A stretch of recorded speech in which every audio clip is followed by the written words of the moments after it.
On this beautiful early summer evening amidst our bucolic campus, it's my privilege to welcome you to the Chapel Hill-Chauncy Hall 2019 Baccalaureate Ceremony.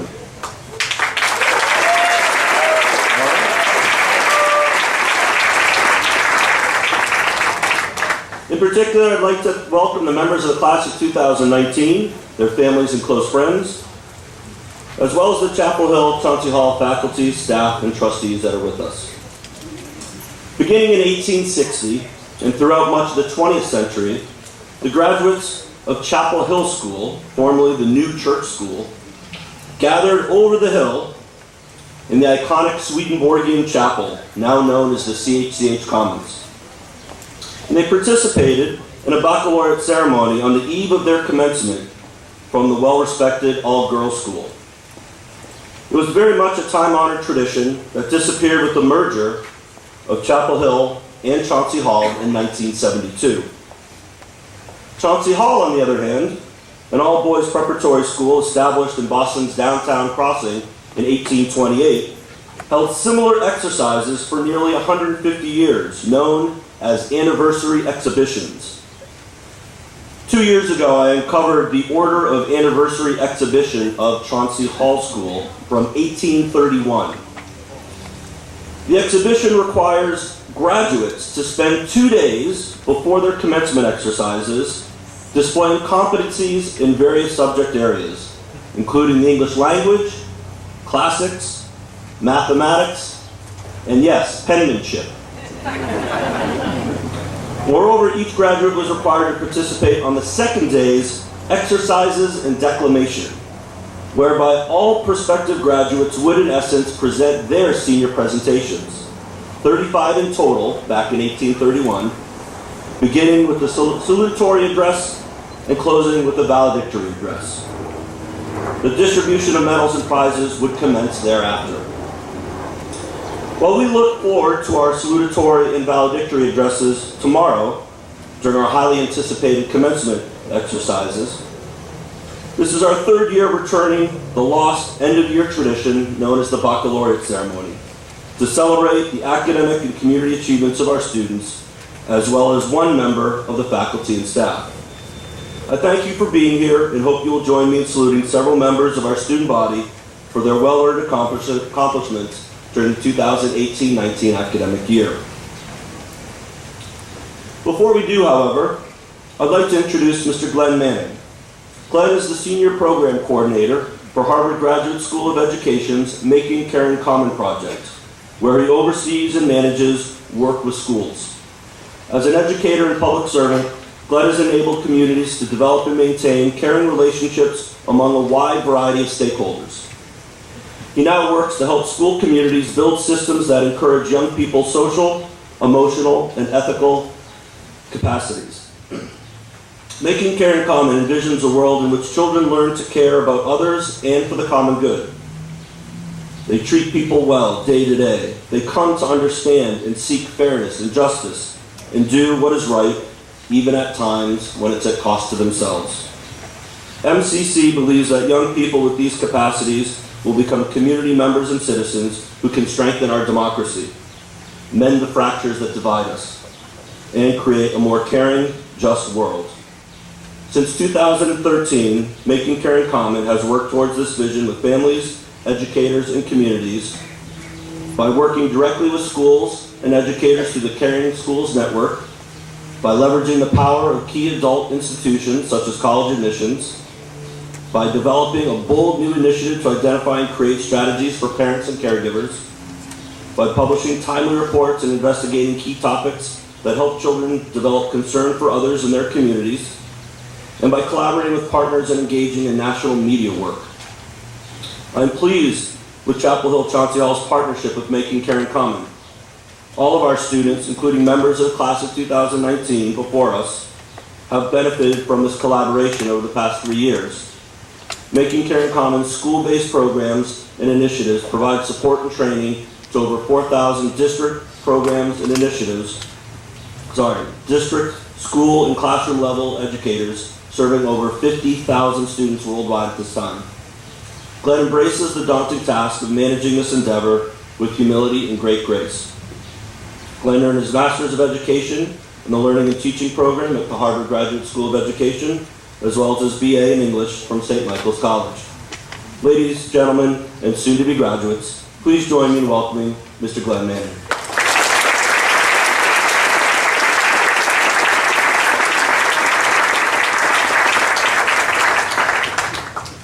I just want to start by saying thank you very much to Dr. Lance Conrad, to the entire Chapel Hill-Chauncy Hall community, and of course, congratulations to the many families, staff, faculty, and trustees in attendance this evening.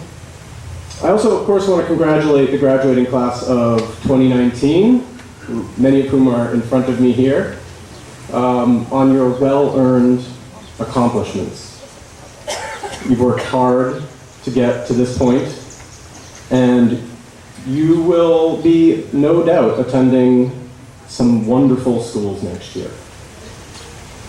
You should indeed be deeply proud of what you've achieved up to this point.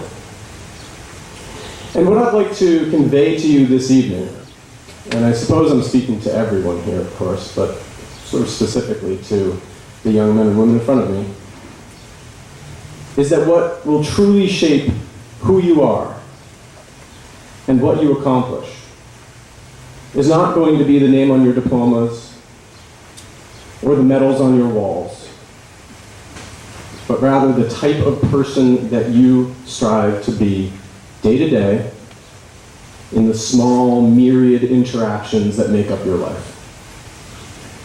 The ways, and not necessarily the amount with which you engage in your studies, the relationships that you foster with people and places, the contributions you make to your communities, and the level of gratitude that you develop over the course of your lifetimes.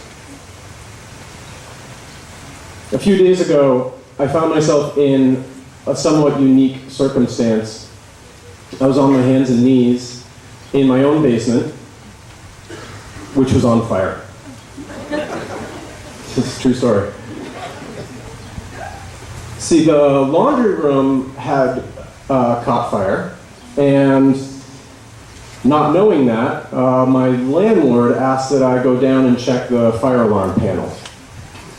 I had been a professional firefighter for a number of years, and fire alarms happen constantly in this building, so I'm always going down and seeing to make sure that things are okay and resetting what I need to reset. But as it turned out, on this particular day, and again, this was probably 3 days ago or so, it turns out that when I got there, the entire room was filled with smoke and fire. And I had a decision to make, right? Now, I wish that this was a story about how I ran through and I knocked on all the doors and people came out and I threw them over my shoulder and I carried puppies to safety, right? That would be wonderful. In the end, all I actually managed to save was my own load of laundry, which was responsible for the fire in the first place.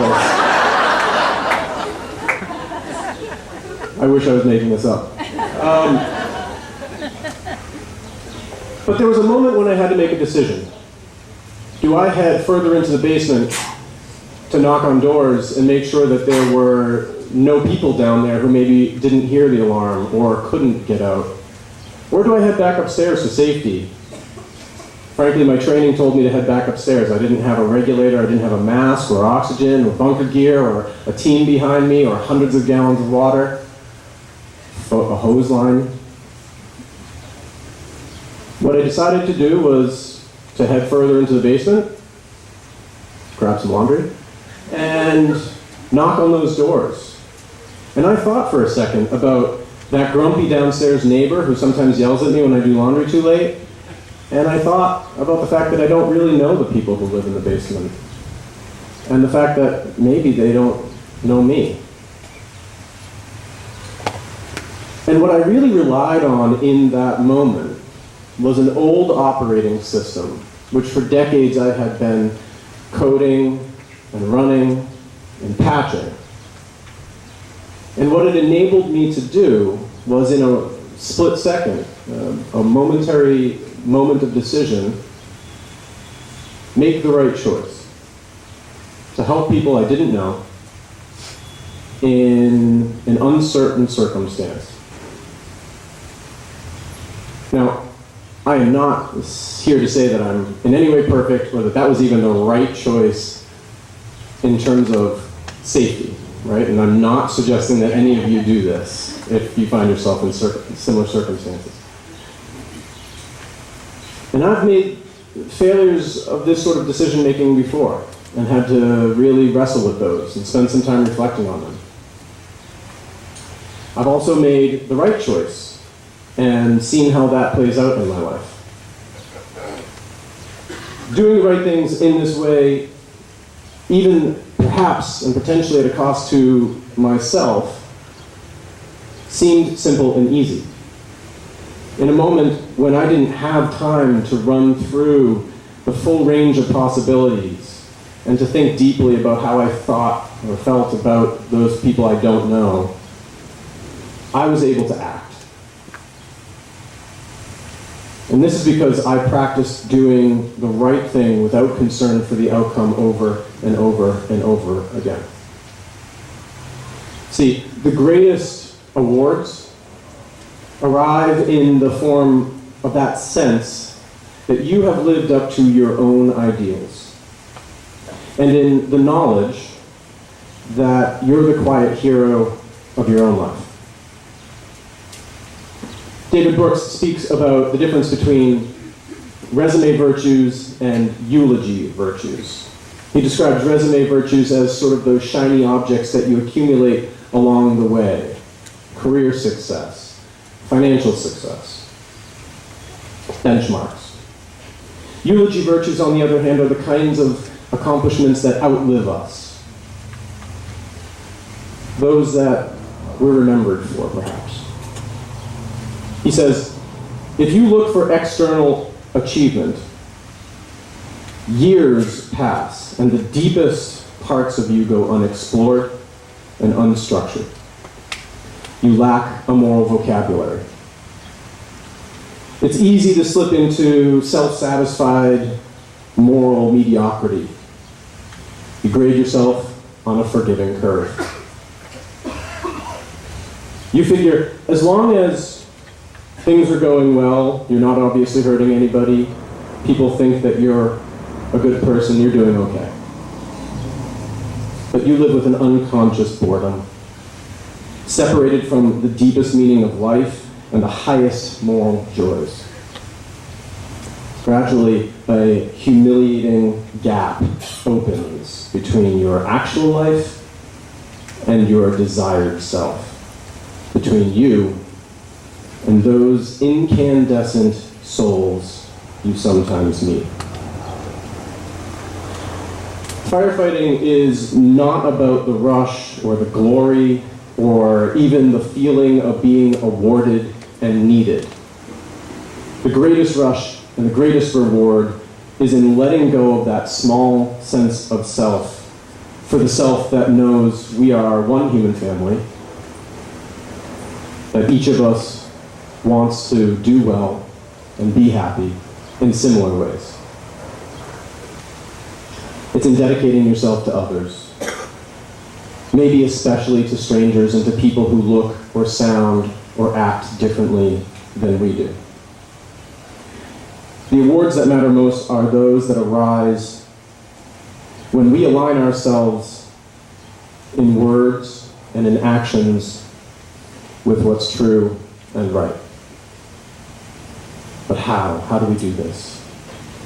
How do we go from focusing on resume virtues, the kind that our culture insists are real and insists we pay attention to those eulogy virtues which are much harder to quantify?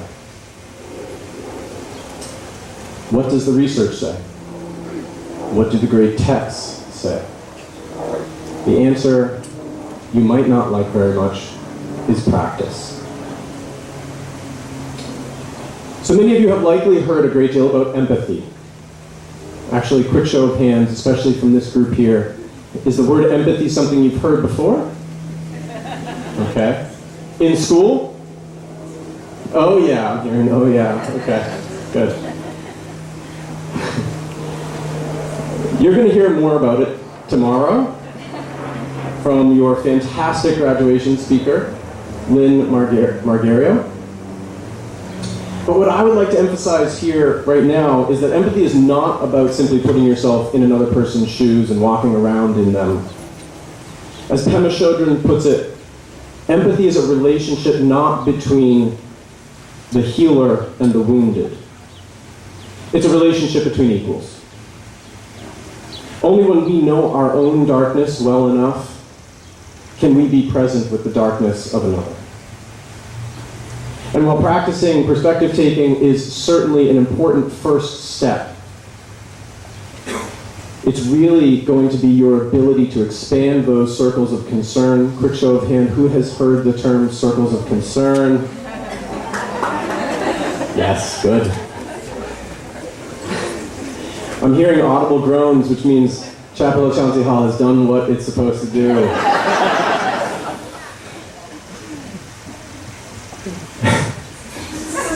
It's really about your ability to expand those circles of concern, okay? And include those people who are quite different from you.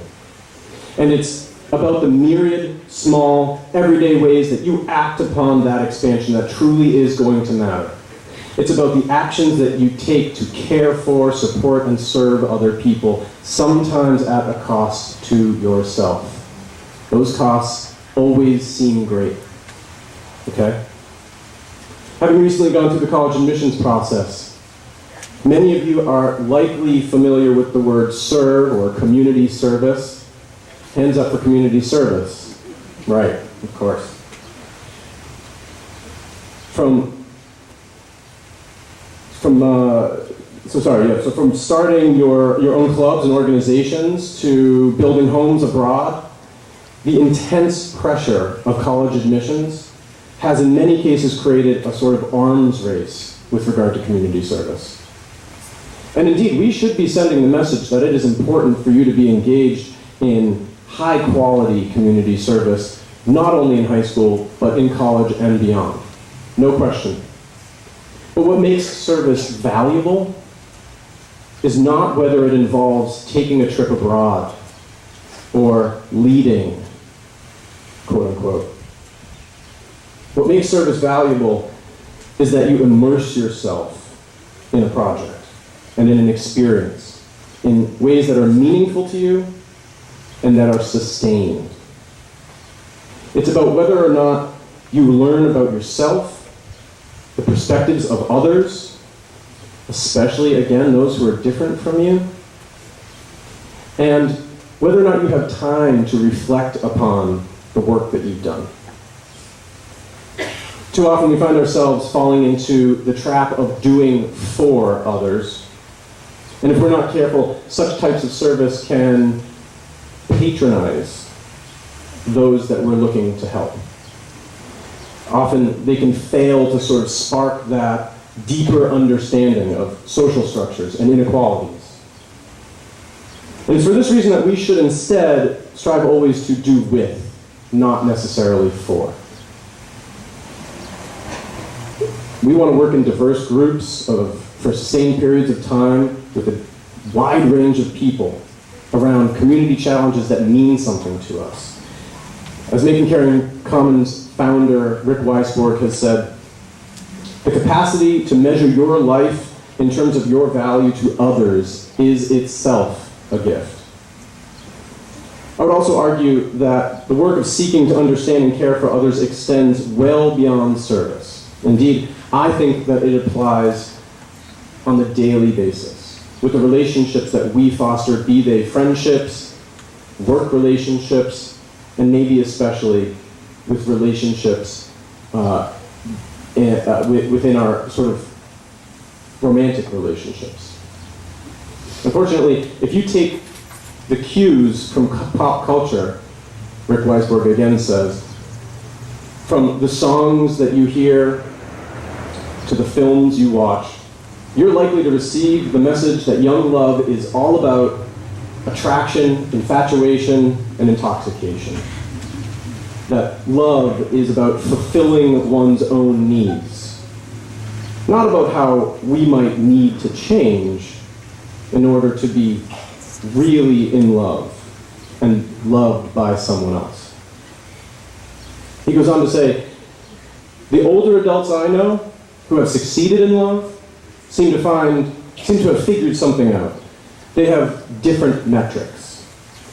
Many of these adults see love not as a preoccupation or an infatuation, but as having the kind of deep trust and faith that allows them to not think about someone all the time. And as the author David Foster Wallace writes, it's about attention and awareness and discipline and being able to truly care about other people and to sacrifice for them over and over in myriad, petty, unsexy ways every day. I know. It's true.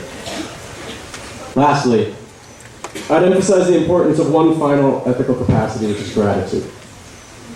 Gratitude allows us to appreciate others and be inspired to think and act more generously, especially towards those who contribute positively to our lives. And while many of us do a really good job of appreciating those people in our immediate circles of concern, we often forget about the individuals in our lives who may go unnoticed or underappreciated. From the folks who deliver our mail each day, to bus drivers, to folks who clean up after we eat in the cafeteria. Pay attention to these individuals. Be intentional about thanking them every day. For the work they do is important to your success and your happiness. You never know when a small gesture of appreciation is exactly what somebody else needs. And you never know when that person is actually going to be you. At Making Caring Common, we work with young adults to promote key ethical capacities like empathy and caring and gratitude, because we know that these capacities are at the heart of doing well. But more importantly, we know they're at the heart of doing good. Now, I want to be clear that ethical character isn't about identifying some people as good and some people as bad. And it's not about acquiring skills at this young age that we are then going to have forever. Unfortunately, that's not how it works. These are perishable skills. And many of us don't develop the most important qualities that mean the most to us until well into life. What I am suggesting is that ethical development is a continuous process of acquiring skills and capacities throughout the course of our lives. It's a muscle that we must continue to strengthen, and it's essential for us to begin that work today, because the seeds that we plant right now, the ethical behavior that we take right now, is really going to bear fruit for the rest of our lives. It will be what enables us to go deeper into a smoke-filled basement, to speak up when someone at work is being treated poorly, to hold the hand, perhaps someday, of a dying loved one, even though we're scared and sad. Thought of in this way, we have a moral obligation to practice the very things that will make us successful and happy, which, if you think about it, is really not such a bad deal. So I'm going to leave you with this. You might not become firefighters. Maybe some of you will. I see a couple maybe budding firefighters in these first couple of rows, but maybe not. But every person in this audience, and I submit to you probably some of the most successful and happy of us, has faced down tough, deeply moral problems. And they will continue to face down tough, deeply moral problems, as we all will. While it technically matters less why you choose to empathize and care and be grateful. I can tell you there's no freedom sweeter than the one that attends doing what is right because it's right. The fact that it makes us happy and tends to lead to material success seems almost too good to be true. But there it is. So get out there, learn math and science and languages and history and have fun, travel, taste all the food, climb all the mountains, sail the 7 seas, fall in love, fall out of love, dance all night and sleep all morning, or sleep all night and dance every morning. Squeeze the marrow out of this one precious life you've been given. But earn those rewards that I know you're going to continue to earn in a way that makes you feel worthy of the praise. Not the praise of others, but the praise that springs up in your own heart for the deeds that you've done. It's the praise that we can't live without and that we can't attain falsely. Empathize with people unlike yourselves. Care for them. Give thanks. Be well. Do good. Thank you once again to Dr. Conrad and the entire Chapel Hill-Chauncy Hall community for the invitation to address you here this evening. And of course, once again, congrats again to the many families, faculty, and staff who were instrumental in the successes we're here celebrating this evening. And finally, to all of the award recipients, congratulations, best of luck, and keep those loads of laundry small. Thank you.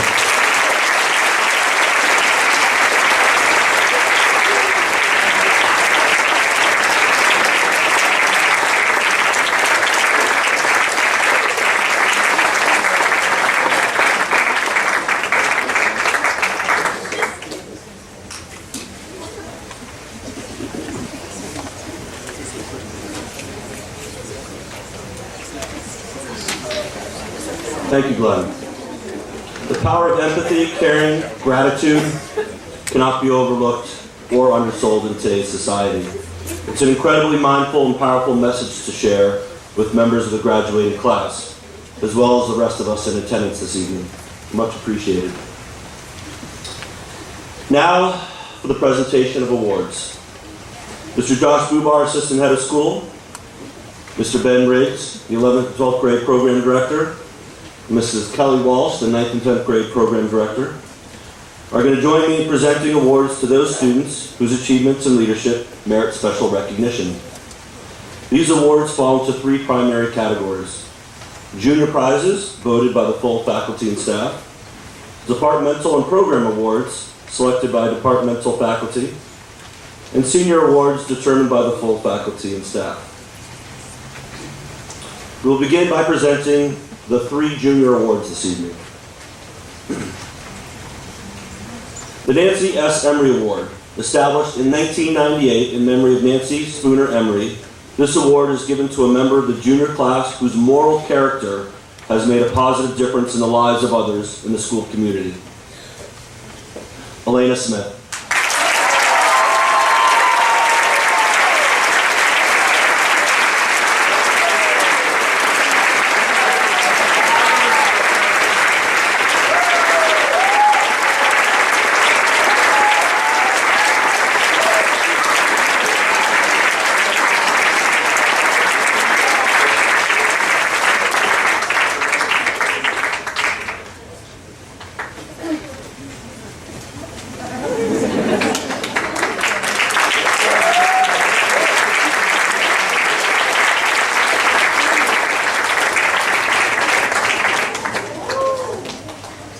The next 2 junior class awards acknowledge academic achievement and are awarded in conjunction with distinguished universities. The Rensselaer Medal, given to a junior who demonstrates potential for success in a challenging academic setting. The Rensselaer Medal is awarded for excellence in advanced mathematics and science, as well as significant participation in extracurricular activities. Benjamin Grazel.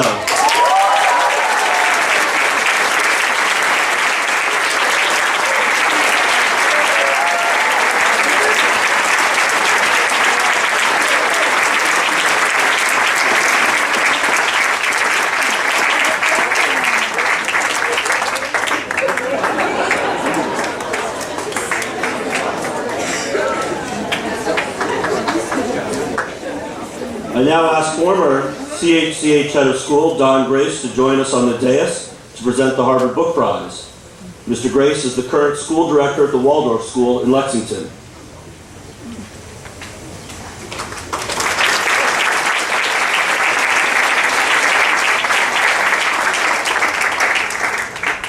The Harvard Book Prize. This prize honors an outstanding student in the rising senior class who combines excellence in scholarship with achievement in other fields. Denisa Lata.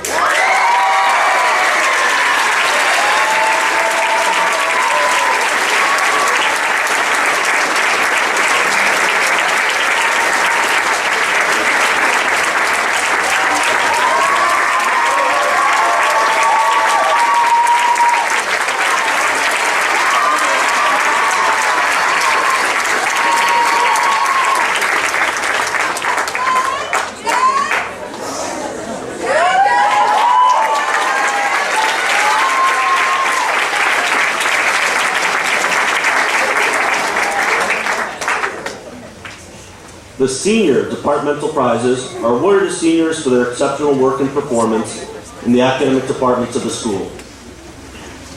The English prize acknowledges a senior who has both demonstrated consistent interest and achievement and achieved success in all areas of the subject. Noah Gittleman Egan.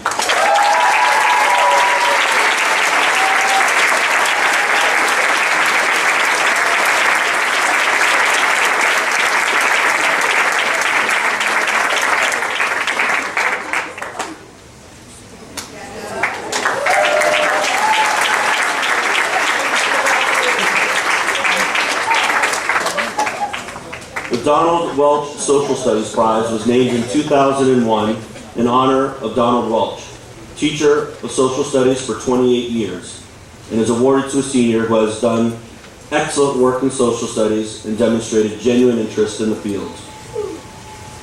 Curtis Amory.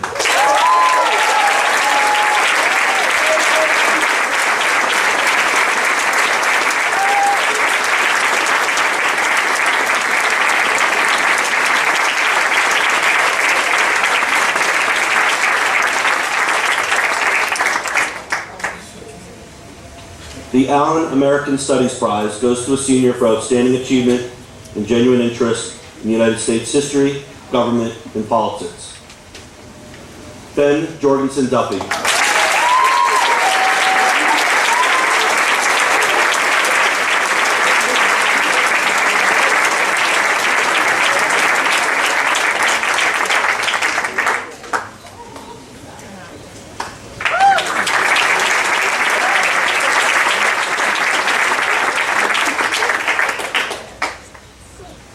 The Bishens Strackman Economics Prize was established by Andrew A. Bishens, class of '89, and trustee Daniel A. Strackman, class of '89, and is awarded to the senior who has taken economics most to heart, as evidenced by involvement in class discussion, as well as curiosity about and enthusiasm for current events. Alex Namchuk.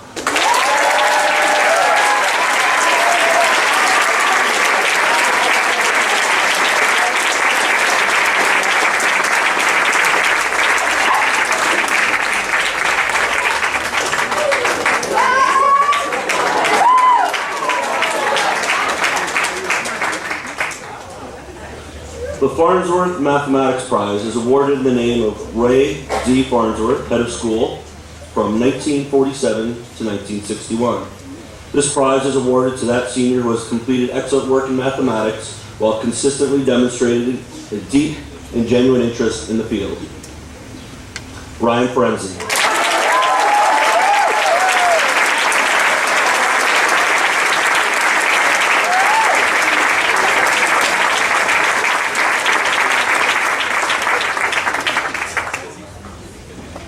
The Kurt Science Prize, named for Franklin T. Kurt, goes to a senior who has not only done excellent work, but also demonstrated a deep and genuine interest in the field of science.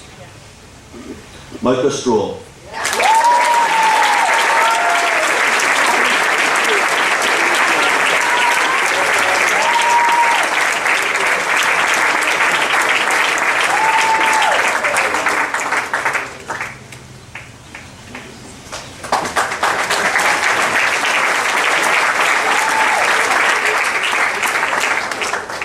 The Lewis C. Clapp Science Prize was established in 2001 in the name of Lewis Clapp, Chauncey Hall class of 1954, and is awarded to a senior who has taken a keen interest in science, who is curious to learn and enjoys becoming challenged, while also demonstrating kindness and concern for others.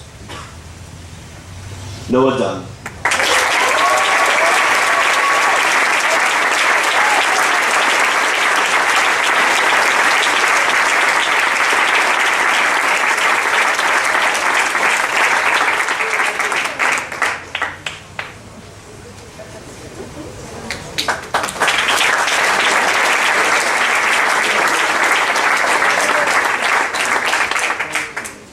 The Paul Economides Prize is named for Paul Economides, French teacher from 1960 to 1989 and Chair Emeritus of the World Languages Department, and is given to a senior who has demonstrated consistent interest and skill in a world language. This year's prize is awarded to Curtis Amory.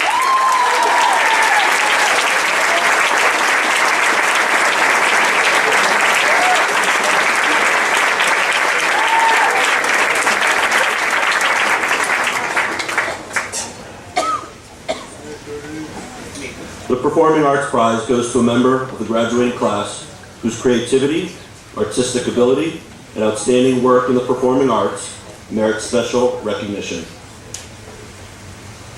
Emma Jones.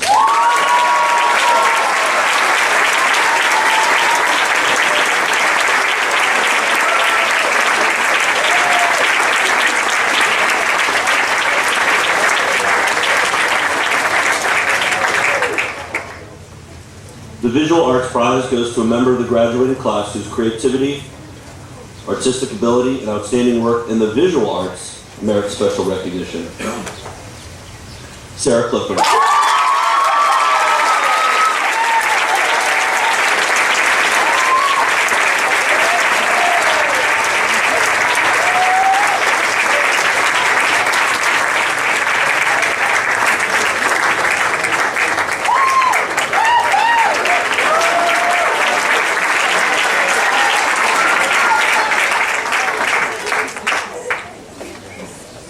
The Jose Rafael Abalita Sportsmanship and Sportswomanship Awards, established by family and friends in memory of Jose Rafael Abalita, class of 1978, recognizes two students who have shown the highest degree of citizenship in athletic endeavors.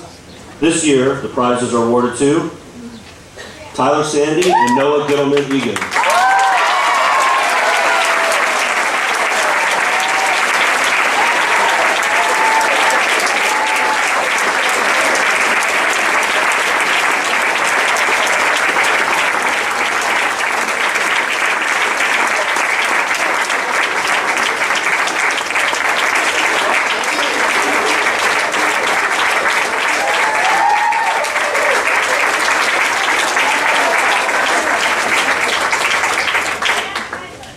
How cute is that?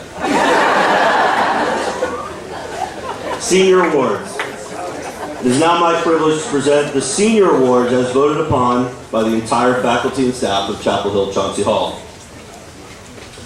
The Siri Akal Singh Khalsa Award, given in the name of Dr. Siri Akal Singh Khalsa, head of school at Chapel Hill-Chauncy Hall from 2002 to 2009.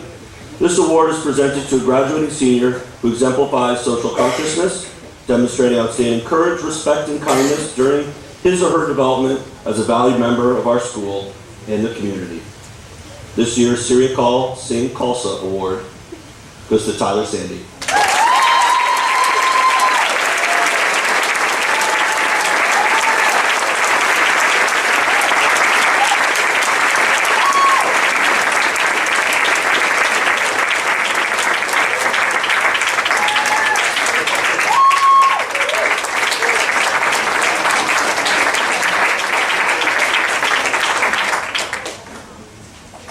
The MIT Prize. Awarded to a senior who has realized high academic achievement, this prize recognizes the balancing of a challenging course load and the application of technology in the pursuit of excellence. Gabe Arnell.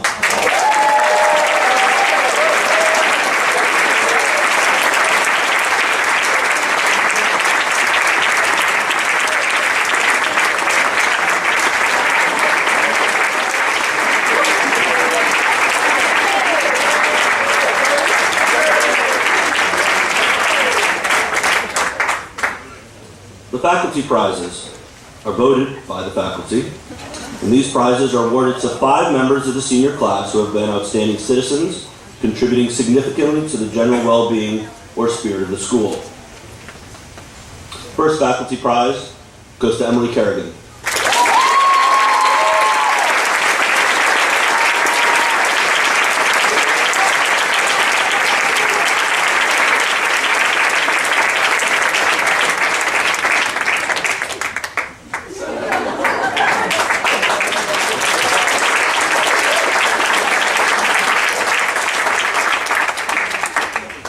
The second faculty prize goes to Ryan Forenzi.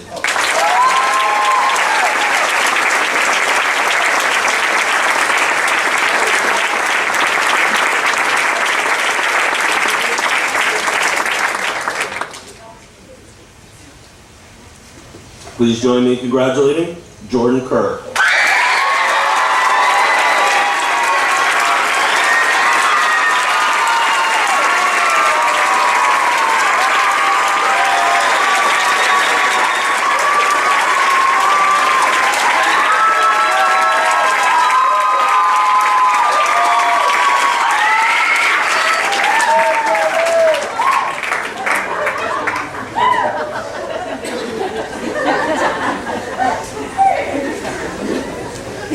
Fourth faculty prize goes to Emma Maniscalco.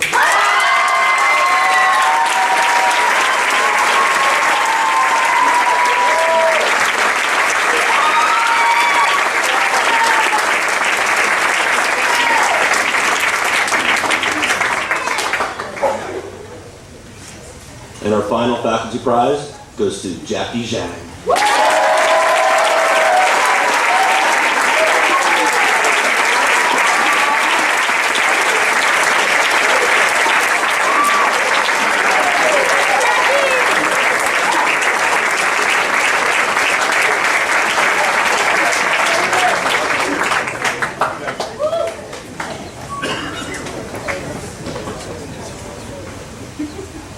The School Spirit Award. This prize recognizes the senior who has consistently demonstrated a positive attitude toward the school. Gus Vaughn.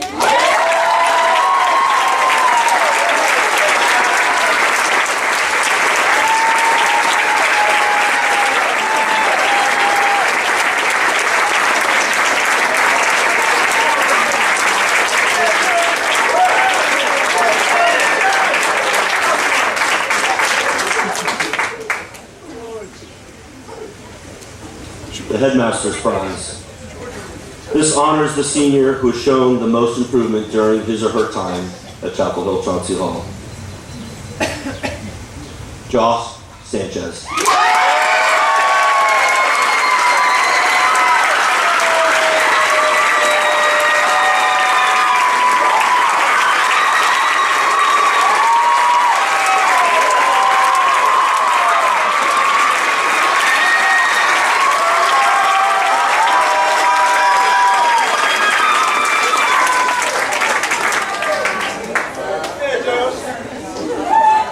Still have one more night.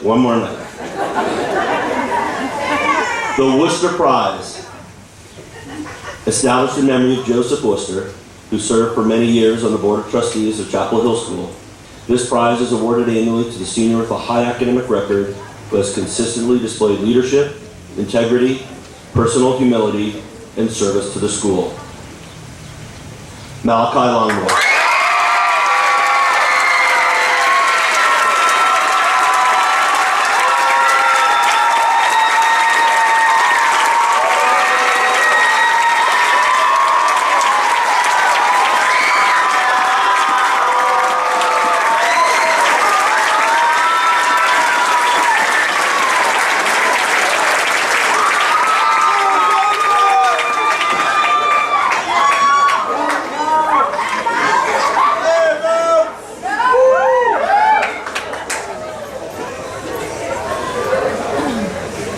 I would like to now present the Chapel Hill-Chauncy Hall Society Prize. This award honors a current or former member of the faculty or staff and grants membership in the Chapel Hill-Chauncy Hall Society. The award is given to a faculty or staff member in grateful recognition of devoted service and extraordinary dedication to the students and mission of the school. I'm very pleased to announce this year's recipient, a 17-year member of the school's faculty and staff, Ms. Paula Burgess.